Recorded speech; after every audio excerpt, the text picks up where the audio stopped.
Kaya napakapalad po natin na mga na nandito kasi the presence of the Lord is here. At nakikiusap po siya, nangungusap po siya sa ating pong mga puso na ang mga problemang dumarating po sa atin, hindi po yan hindrance. That is a blessing. A call para po manalangin. An invitation to kneel down.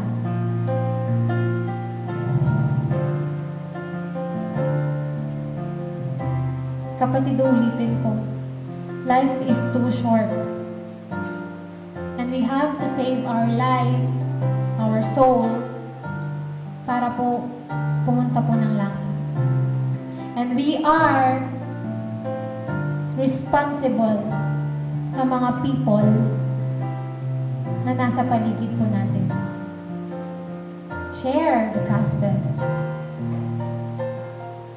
Don't be afraid. The Lord is with you. Have faith. Obey. If you need wisdom, ask wisdom. Ibibigay naman yan ni Lord eh. Bakit si Solomon?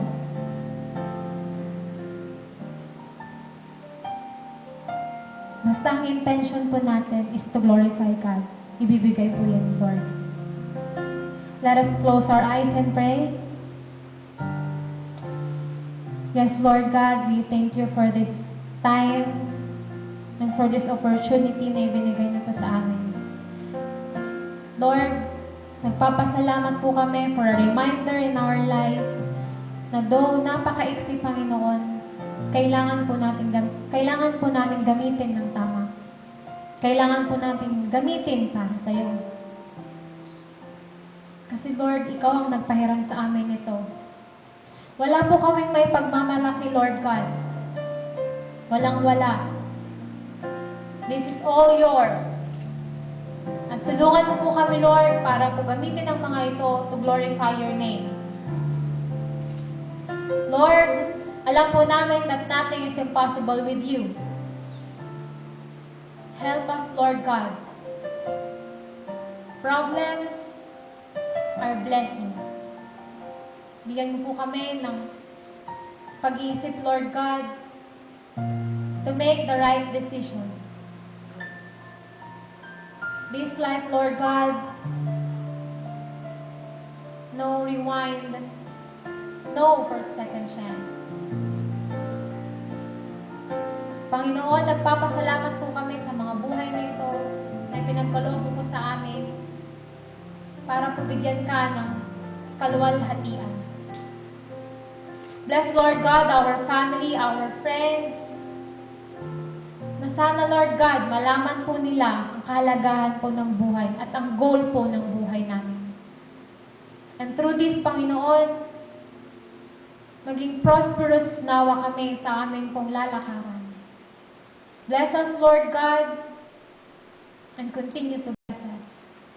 This we pray in your mighty name, Jesus. Amen and amen.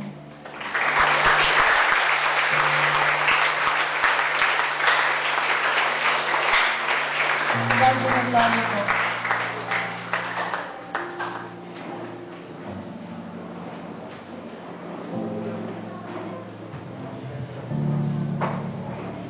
Praise the Lord dahil isang napakagandang mensahe po ang ating napakinggan sa hapong ito at tunay nga po na nakaka-bless, diba?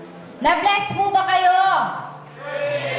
Mahina. Na-bless po ba kayo dyan? Yun! Hallelujah! Kaya naman, so lahat po tayo ay manatiling nakaupo po. At habang i-distribute po yung pagkain, hinihiling ko po na may isa pong mag-volunteer na ipanalangin ang ating kakainin ngayong hapon na ito. Volunteer po. Ay, parang wala po atang na-bless. Meron daw. Okay. Sino pong mag-volunteer dyan? Sino po? bagay. Kuya Ron, hindi ka na dito, palapan natin ang Panginoon. Dahil volunteer daw. Amen.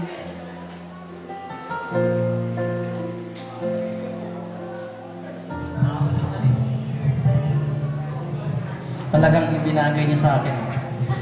So, alam ko na tayo po ay busog in spiritual dahil sa ating napakinggan at sa ibinigay ng Diyos na mensahe para sa atin.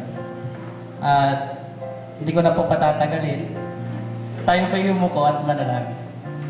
Maraming salamat, Ama, sa hapong ito na binigay niyong oras at araw sa amin, Lord God, na magtipon-tipon ng mga kabataang narito, Lord. We pray, Lord, na ang mensaheng aming napakinggan ay hindi lamang po narinig, kundi may sa pamuhay po namin, Panginoon.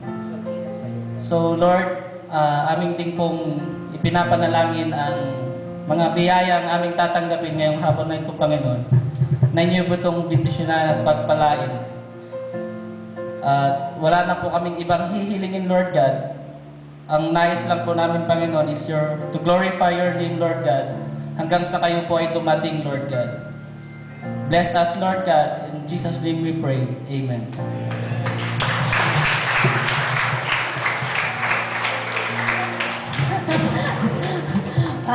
Lagot kayo pinagpawisan si Kuya Ron. Okay, so while we are waiting for our foods, okay, meron po bang magbibigay pa po ng another special number? Pampagana ba? Mga ganun po.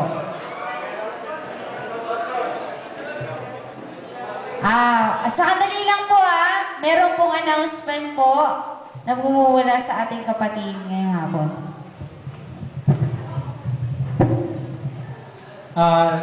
Nakita niyo na may mga media artist tayo dito. Ang aming pastor, ang aming photographer, and may video dito. You can also check that sa Facebook account ng mga Tarong Foursquare Gospel Church. Check nyo na lang or i-add nyo para makita yung mga pictures nyo. And you can download that or gusto nyo i-share din namin. Okay? Pati yung videos, makikita nyo yan. Okay? I-upload yan. Ha? Yeah. And ulitin ko lang yung announcement ng mga brethren natin sa Dagupan Church sa August 27. Okay?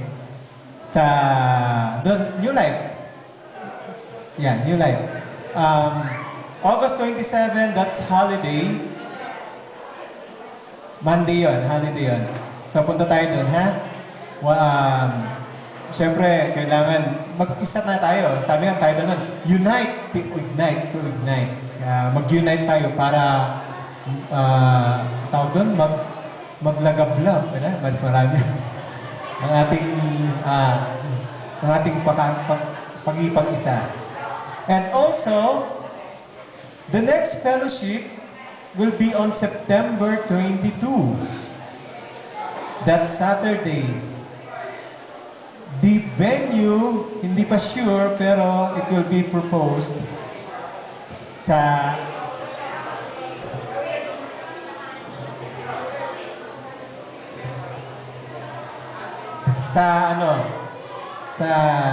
Asingan Division. Pero hindi pa sure kasi we'll be kakausapin po ang ating supervisor kasi siya pa yung doon. Okay? September 22, Asingan naman. Lalayo na tayo, mga kapatid. Hindi na tayo dito sa puro mga taren. Okay? And while you are enjoying, kung gusto mag-special number, kumanta, habang kumakain sila at masarapan sa pagkain, sino pong lumapit lang po dito? So again, ulitin ko, August 27, 1 o'clock, doon po sa Dagupan Church, sa New Life in Christ. Tama ba, New Life? Ayan. 1 o'clock, so dapat before 1 nandun na.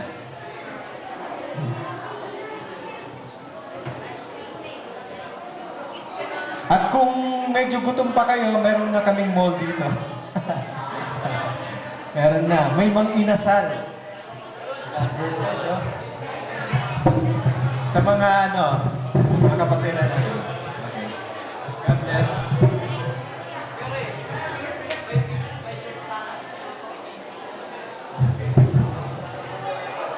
By church, pwede po ba picture taking tayo by church? Okay lang?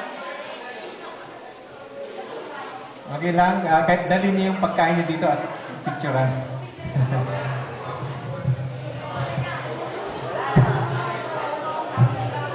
Pati ano to?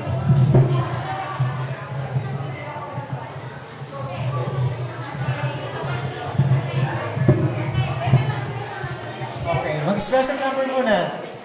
And then, unahin natin yung pinakamalayo para sa picture taking.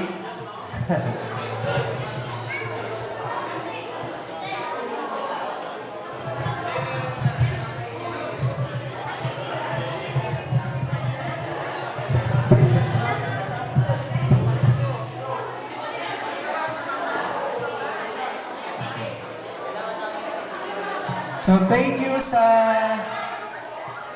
tatlong division po yung nandito ngayon. Mga Taron Division, San Carlos Division, and Dagupan Division. Thank you sa ating mga coordinators. Meron pa ba? Sa ating mga coordinators from San Carlos, si Brother Ron, and coordinator ng San Carlos City Division, and Dagupan City Division, si Brother Benny. Okay.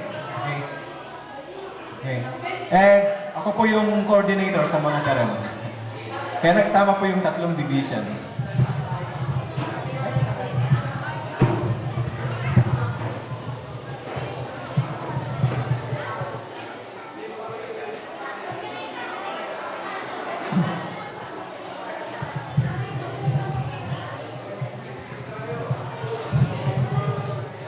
And nandito rin yung ating pastor ng Balangay, si Pastor David. Ayan, di ba?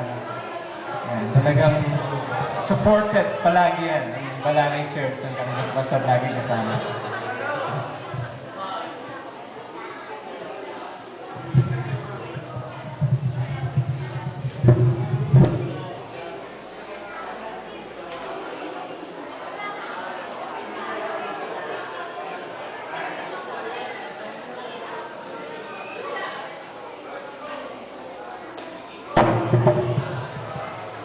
Okay lang, Dagupan Church?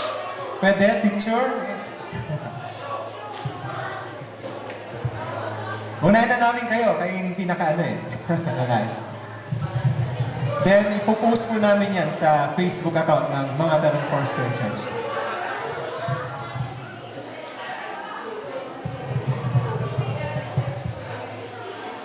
Sige po. Okay lang, kahit dala yung pagkain dito para may ebidensya tayo. Dagupan Division.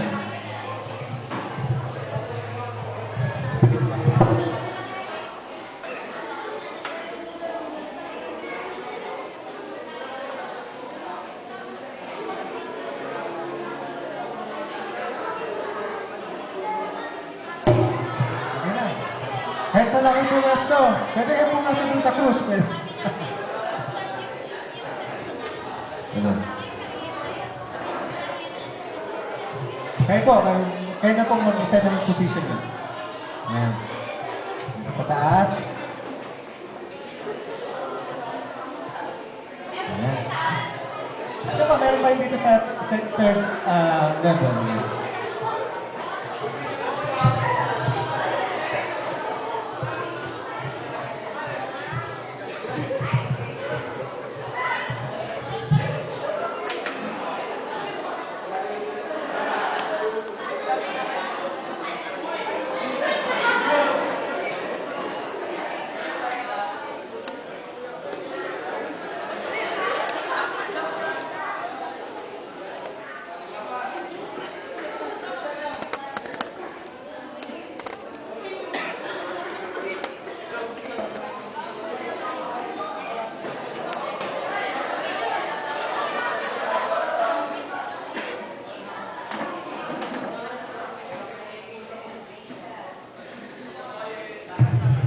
Bakit ikaw?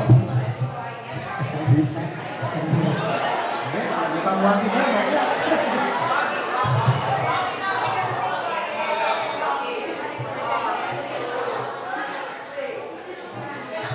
Ganun din yun eh. Okay, next. Balangay. Balangay Church. Dapat kasama yung pastor nyo. Nandyan sila eh, si Pastor Lupi.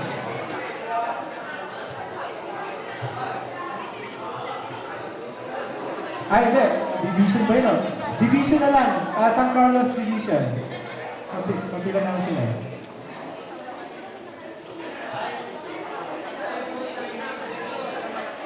Ayan.